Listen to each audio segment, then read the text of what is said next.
इस वीडियो में हम बात करने वाले हैं वैम्पायर डायरीज के सीजन 1 के एपिसोड नंबर 20 की। तो एपिसोड की शुरुआत होती है जहां हमें देखने को मिलता है स्टेफन बेसमेंट में बेहोश पड़ा होता है और वहीं अलीना और डेमन बाहर उसका इंतजार कर रहे हो। स्टेफन को एक फ्लैशबैक आता है 1864 का, जहां पर वो देखता है सारे गांव वाले मिलकर कैथरीन को एक बॉक्स में बंद करके ओल्ड चर्च की ओर ले जा रहे होते हैं। वहीं स्टेफन और डेमन ये सारी चीजें छुप कर देख रहे होते हैं।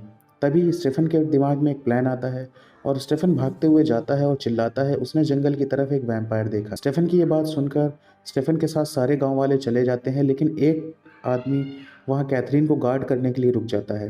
तभी डेमन उस पर अटैक करता है और कैथरीन को आज़ाद कर लेता है। डेमन कैथरीन का मुंह खोलता है और उसके हाथ पांव खोल ही रहा होता है, तभी डेमन को कोई शूट कर देता है। ये देखकर स्टेफन वहां पहुंचता है और कैथरीन को बचाने की कोशिश करता है, तभी स्टेफन को भी कोई शूट कर देता है। उन दोनों की वहीं पर मौत हो जाती है और सभी गांव वाले मिलकर कैथरीन को वापस से अपने बॉक्स में डालकर लेकर चले जाते हैं। वहीं थोड़ी देर बाद हम देखते हैं जहां स्टेफन की आंख खुलती है और वो एक नदी किनारे होता है, जहां एमिली उससे कहती है कि उसने उसको जंगल में मरा हुआ पाया था और अब वो ट्रांसफॉर्मेशन की प्रोसेस में है। जहां स्टेफन उससे कहता है कि उसने तो कभी कैथरीन का ब्लड पिया ही नहीं, तो फिर ऐसा कैसे हो सकता है। जहां एमिली उसे बताती है कि उसे ऐसा करने की ज़रूरत नहीं थी क्योंकि कैथरीन तुम्हें हिप्नोटाइज करके एक हफ्ते से अपना ब्लड पिला रही थी। जिसपे स्टेफन पूछता है कि मेरे भाई का क्या हुआ, और एमिली बताती है कि उसे हिप्नोटाइज की ज़रूरत नहीं पड़ी और वो पहले से ही इस चीज़ के लिए रेडी था। स्टेफन अपने भाई के पास जाता है और वहाँ जाकर बैठ जाता है, जहाँ डेमन हमें काफ़ी उदास दिखता है और वो कैथरीन को याद कर रहा होता है। डेमन कहता है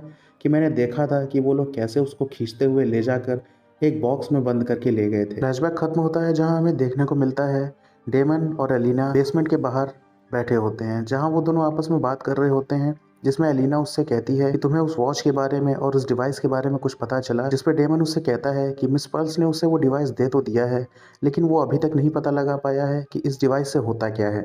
जहां एलिना से वो पूछता है कि तुम अपने अंकल बेन से बात करती हो या नहीं, जहां एलिना कहती है कि मैं उन्हें इग्नोर करती हूँ और अब मैं ज़्यादा टाइम अपने घर भी नहीं रहती हूँ।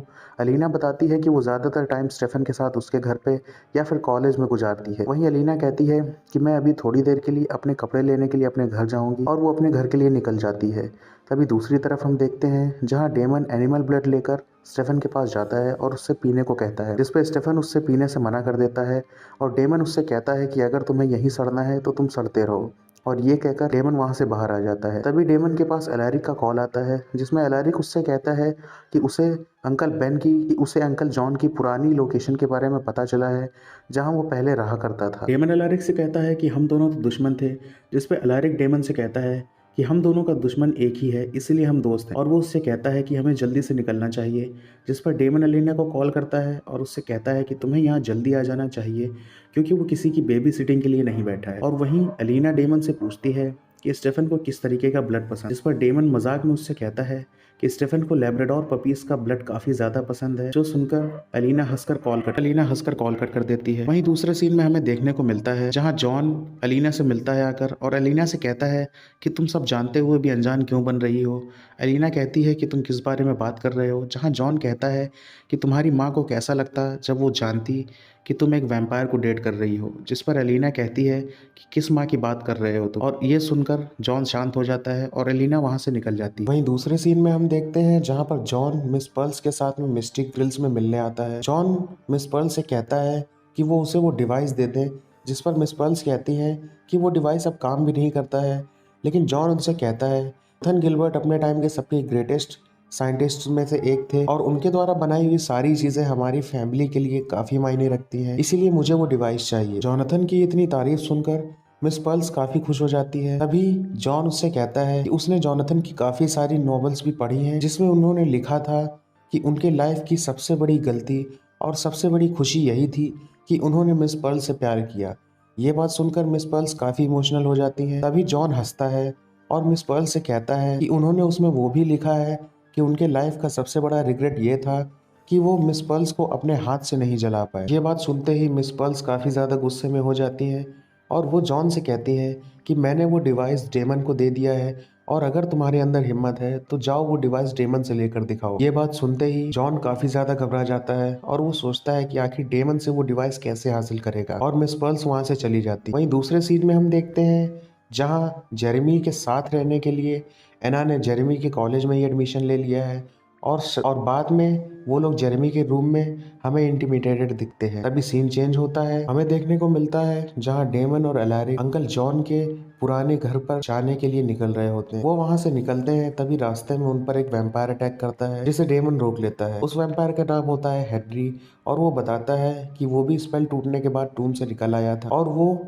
डेमन से बताता है कि अंकल जॉन उसे इस नई दुनिया में रहना सिखा रहे हैं और उसे मॉडर्न लाइफ की सारी चीजों को यूज करना भी सिखा रहे हैं। हेनरी डेमन से बताता है कि अंकल जॉन ने उसे काम दिया है, जो कि ये है टूम से निकले हुए सारे वैम्पायर्स जो कि सिटी के लिए एक रिवेंज प्लान कर रहे हैं, उन पर नजर रखना। डेमन से वो बात कर ही रहा होता है, तभी हेनरी के फोन पर अंकल जॉन का कॉल आ जाता है और ये देखते ही डेमन हेनरी से उसका फोन छीन लेता है। डेमन हेनरी का फोन छीन लेता है और इससे हेनरी काफी ज्यादा डर जाता है और वो वहां से भागने लगता है। हेनरी को भागता देख एलारिक उसे पकड़ता है और उसे वहीं मार देता है। वहीं थोड़ी देर बाद डेमन और एलारिक आपस में बात करते हैं, जिसमें एलारिक डेमन से कहता है कि अब उसे अपनी वाइफ को ढूंढने में कोई इंटरेस्ट नहीं है और वो अब उसे ढूंढना नहीं चाहता है क्योंकि वो उसे पहले ही छोड़कर उससे दूर जा चुकी है। एलारिक डेमन से कहता है कि वो अब अपने घर वापस जाना चाहता है और अपनी लाइफ को नॉर्मली जीना चाहता है।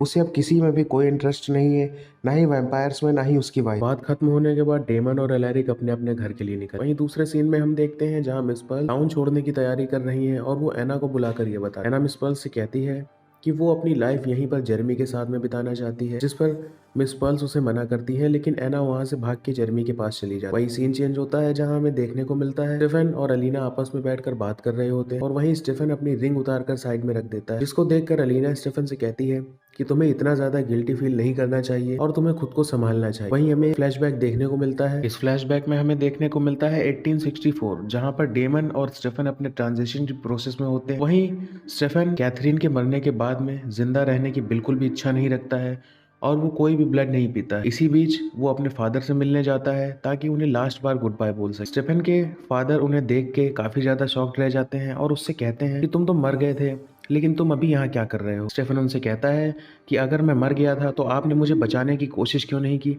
जिस पर वो कहते हैं कि उन्होंने ही उसको गोली मारी थी, जिससे स्टेफन काफी ज्यादा निराश हो जाता है और वो अपने पापा से कहता है कि मैं वैसे भी मरने ही वाला हूँ और मैं आपको बस लास्ट बार गुड बाय बोलने वाला था। ये सुनकर मिस्टर सेल्वेटोर कहते हैं कि तुम मरो इससे पहले मैं ही तुम्हें मार दूंगा और वो एक वुडन स्टिक लेकर स्टेफन पे अटैक करने वाले होते हैं। तभी स्टेफन खुद को बचाने के लिए उनको पीछे धक्का मारता है, जिससे वो सीधे एक वुड के प्लांट में लड़ते हैं जाकर, जो पूरा का पूरा नुकीला था और जिससे उन्हें काफ़ी चोट आ जाती है। स्टेफन वहाँ खड़ा होता है और अपने फादर का ब्लड निकलता देख वो कंट्रोल नहीं कर पाता है खुद को। वो थोड़ी देर के लिए कंट्रोल में रहता है, लेकिन बाद में कंट्रोल खोकर उनका ब्लड पीना शुरू कर देता है और अपनी ट्रांजिशन प्रोसेस को पूरा कंप्लीट कर लेता है। और वहीं हम करंट में आते हैं, जहाँ ये सब सुनकर अनीला थोड़ा शॉक्ड होती है, लेकिन वो स्टेफन से कहती है जो होता है वो अच्छे के लिए ही होता है। और इसी के बाद अलीना वहाँ से उठकर चली जाती है और डेमन अलीना से मिलता है। अलीना डेमन से कहती है कि स्टेफन काफ़ी ज़्यादा रिग्रेट फील कर रहा है और उसे काफ़ी प्रॉब्लम्स हो रही हैं और वो जीना नहीं चाहता है, जिस पर डेमन उससे कहता है कि शायद से तुम्हें पूरी स्टोरी नहीं पता और मुझे फ़र्क नहीं पड़ता किसको कैसा फील हो रहा है। जिस पर अलीना उससे कहती है कि तुम ही मुझे बताओ क्या हुआ था, जिस पर डेमन अलीना को बताता है कि 1864 में जब स्टेफन ने अपना ट्रांजिशन कंप्लीट कर लिया था, लेकिन मैं अपना ट्रांजिशन नहीं करना चाहता था, लेकिन तभी स्टेफन एक लड़की को लेकर आया और उसने उसको बाइट कर लिया, जिसको देखकर मैंने अपना कंट्रोल खो दिया और मेरा भी ट्रांजिशन कंप्लीट हो गया। वहीं दूसरे सीन में अलीना स्टेफन से मिलने जाती है, लेकिन स्टेफन वहाँ नहीं होता है, जिस पर डेमन से वो पूछती है कि स्टेफन कहाँ है, जहाँ डेमन उससे कहता है कि शायद से स्टेफन वहीं होगा जहाँ से सब शुरू हुआ था। और अलीना उस रिवर के लिए निकल जाती है, जहाँ स्टेफन बैठकर काफी सोच रहा होता है और रिग्रेट फील कर रहा होता है। तभी अलीना उससे मिलने पहुंचती है और उससे कहती है कि उसे ये सब फील नहीं करना चाहिए और इतना ज़्यादा दुखी नहीं होना चाहिए। अलीना स्टेफन से कहती है कि तुम एक काफ़ी अच्छे वैम्पायर और काफ़ी अच्छे इंसान हो, अगर ऐसा ना होता तो एक एक्सीडेंट वाली कार से किसी को कौन ही बचाता है। अलीना स्टेफन को काफ़ी देर मनाने की कोशिश करती है, जिसके बाद एंड में स्टेफन अलीना की बात मान जाता है और वो रिंग वापस पहन लेता है। स्टेफन अलीना को किस करता है। वहीं सीन चेंज होता है और हमें देखने को मिलता है जहां मिस पर्ल्स एना को मना चुकी होती हैं टाउन को छोड़ने के लिए और वो बाहर निकलने की तैयारी कर रही होती हैं। वहीं हार्बर भी उनके साथ होता है। मिस पर्ल्स जैसे ही अपने घर का दरवाजा ओपन करती हैं, उन्हें कोई वुडन स्टिक मारता है और मिस पर्ल्स की वहीं डेथ हो जाती है। थोड़ी देर बाद एना अपने घर पहुंचती है और वो मिस पर्ल्स को देखती है मरा हुआ। ये देखते ही एना काफी ज्यादा घबरा जाती है और बहुत जोर जोर से रोने लगती है। वहीं सीन चेंज होता है जहां हम देखते हैं जॉन अपने गाड़ी में एक वुडन स्टिक रख रहा होता है जिसमें ब्लड लगा होता है और वो शेरिफ को कॉल करता है और उनसे कहता है कि उसके पास एक अपडेट है वैम्पायर्स को लेकर। वहीं एपिसोड के लास्ट में हम देखते हैं जहां पर एलारिक एक बार में बैठकर ड्रिंक कर रहा होता है और तभी उसे कोई उसके नाम से बुलाता है। एलारिक पीछे मुड़ता है और देखता है वहां इजाबेल खड़ी होती है। ये देखकर एलारिक शॉक्ड हो जाता है और इसी के साथ वैम्पायर डायरीज के सीजन 1 का एपिसोड 20 खत्म होता है। अगर आपको ये वीडियो पसंद आया हो तो वीडियो को लाइक ज़रूर कर देना, चैनल को सब्सक्राइब करके बेल आइकन दबा देना। मैं मिलता हूँ आपसे नेक्स्ट वीडियो में, तब तक के लिए गुड बाय।